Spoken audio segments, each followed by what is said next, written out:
silencer of our mockers. That is why we have come to praise you today. Lord, accept our thanks in Jesus' name. So we look at your word briefly this morning. God, shed your light. Grant us understanding. In Jesus' name we have prayed. And everybody said, Amen. Please be seated. God bless you. Psalm 10. I want to thank God for this rare privilege again to be here. I give God the glory, and I want to also thank our Father in the Lord for giving me this opportunity. May the Lord bless you, sir, in Jesus' name. Psalm 10. Psalm 10, I'll read from verse 1 to 4. Why standest thou afar off, O Lord? Why hidest thou thy face in times of trouble? The wicked in his pride doth persecute the poor. Let them be taken in the devices that they have imagined. For the wicked boasted of his heart's desire, and blessed the covetous, whom the Lord abhorreth. The wicked, through the pride of his countenance, will not seek after God. God is not in his thoughts. This morning, briefly, I want to speak on the topic, don't be proud, be grateful. Don't be proud, be grateful. Can you say that after me? Don't be proud. Now say that to yourself, I will not be proud. I will be grateful. The proud will never acknowledge God for whatever feat he or she has achieved. The proud is always proud of his ways. The proud never returns glory to God. The proud never seek after God. Verse 4 says, God is never in his thoughts. His language sounds like, I labored for this. You see a proud man who just passes examination, he will tell you, I read for 23 hours, excuse me. The proud will tell you that I wake up very early in the morning. 4 a.m. I'm already up going to work. Not everybody goes to bed, wakes up the next morning. Psalm 5 verse 3 says, it is God who wakes you up every morning. Not everybody who sits down on the chair stands up again. But the proud man will tell you that he's physically fit. He takes his morning and evening exercises regularly. He removes God from whatever he has done. Go and check 1 Timothy chapter 4 verse 8. The Bible says that bodily exercise profits only little. So your morning and evening exercises are grossly inadequate to make you sit down and to stand up. It is just God. The proud will never acknowledge God. And because of the brevity of our time, I will be speaking maybe on a subtopic, just a little one, and then that will lead us into giving thanks to God. I have discovered that the proud will always reduce in value and relevance. Every proud man will always reduce in value and in relevance. If you doubt that, please come with me to Daniel chapter 4. Look at the man called Nebuchadnezzar. He just had a very powerful dream. And the dreams have been explained and expatiated to him. As a matter of fact, Daniel just told him, this is what the Lord will do. The next day, the man walked up in his kingdom and said, Daniel chapter 4 verse 29, is this not Babylon that I built with my hand?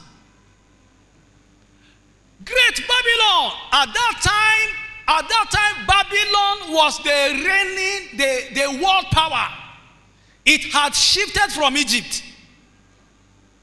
So every king in every nation reversed the king of Babylon. Nebuchadnezzar woke up and said, this is Babylon that I built with my hands. He has forgotten that it is the Lord that builds. Psalm 127 verse 1. Except the Lord builds, they labor in vain. That does what? That builds. So Nebuchadnezzar said, I built this great Babylon with my hands.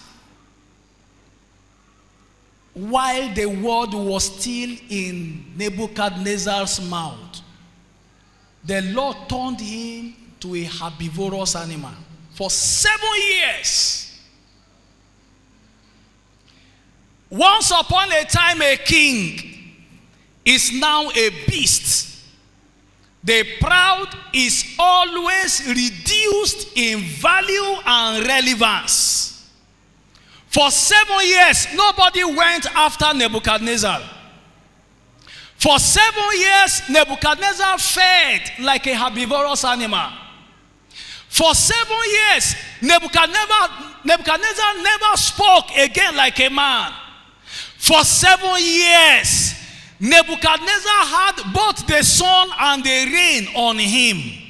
The Bible says the claws of his finger were like that of an eagle. He suddenly grew feathers.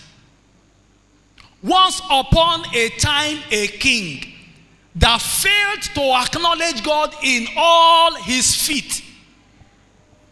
But come to look at it at the end of 7 years. Look at verse 33.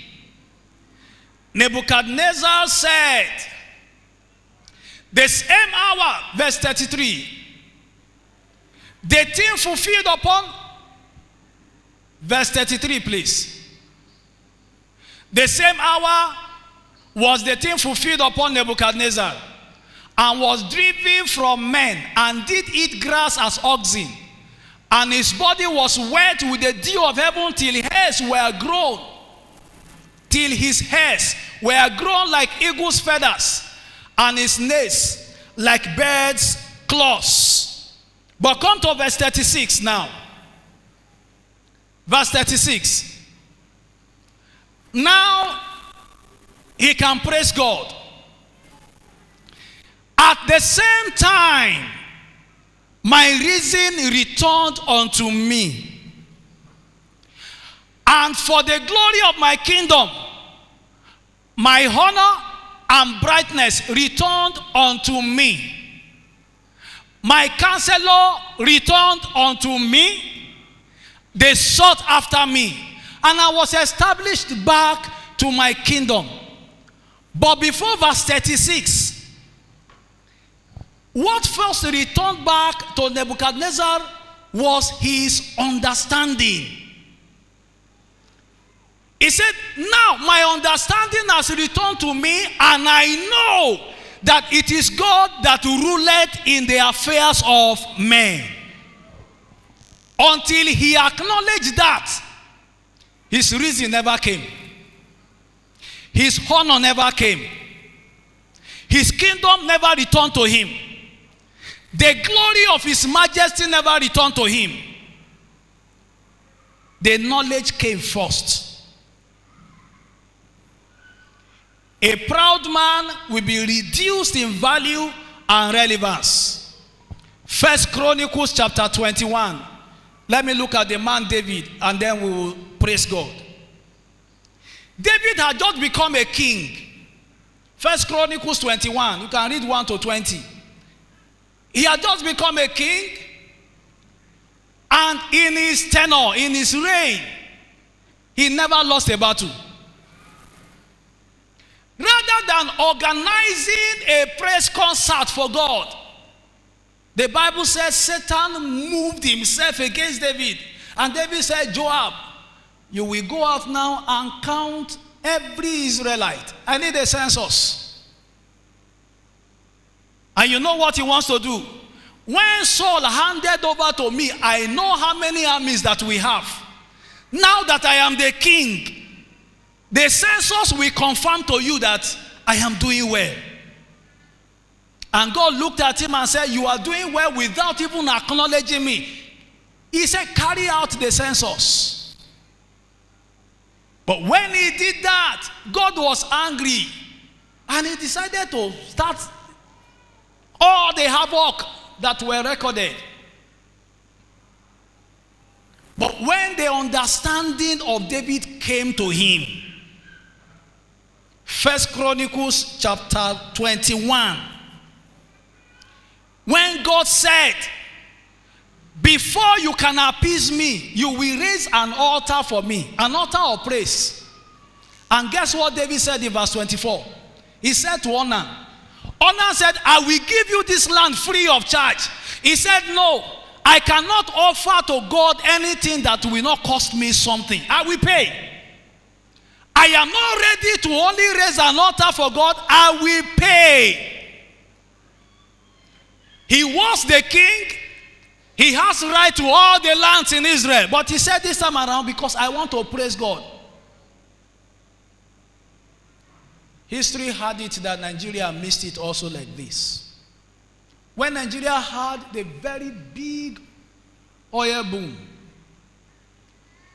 rather than appreciating God and giving glory to God, we organized Festac. Is it 78 or 79 now? 79. 77. Sorry, we were not born that time. Festac 77. Inviting all the African countries.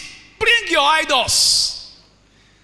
Bring your idols. Let us rejoice. We have oil now in Nigeria.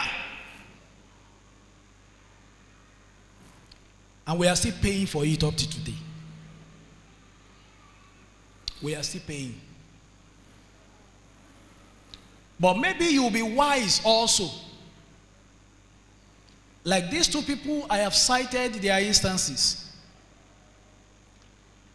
And Noah, who also gave an offering to God, and God said, what I did in Nigeria in 1977,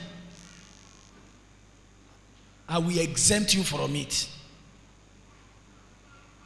Would you like to rise to your feet and never think again like the proud man who do not acknowledge God in any achievement and say, God, I return all the praise to you? Can you be on your feet and just choose any way you feel you want to appreciate God? In a song, in a word, you can compose poems self now. You can compose poems of praise and just acknowledge him as God. Acknowledge God as God. It is wickedness not to acknowledge God as God. Psalm 10 where we read said so. Don't be proud, be grateful. Don't be proud, be grateful.